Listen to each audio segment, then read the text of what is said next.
తులసికి ఒక లక్షణం ఉంది. తులసి లక్ష్మి యొక్క స్వరూపం.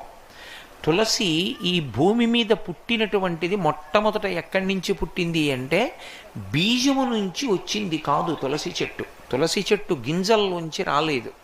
తులసి చెట్టు వృంద అనబడేటటువంటి మహాపతివ్రత యొక్క శరీరము దగ్ధమైనప్పుడు ఏర్పడినటువంటి బూదిలోంచి విత్తనాలు చేశారు బ్రహ్మగారి యొక్క అనుగ్రహం చేత.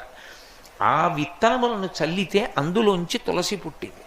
అందుకే అసలు తులసి కారణజన్మురాలు, లక్ష్మియే తులసిగా వచ్చింది. తులసికి ఒక్కదానికే ఒక లక్షణం ఉంది లోకంలో. తులసి సమస్త పాపములను హరిస్తుంది. ఎందుచేత హరిస్తుంది అంటే దాని గురించి పురాణంలో ఒక మాట ఉంది.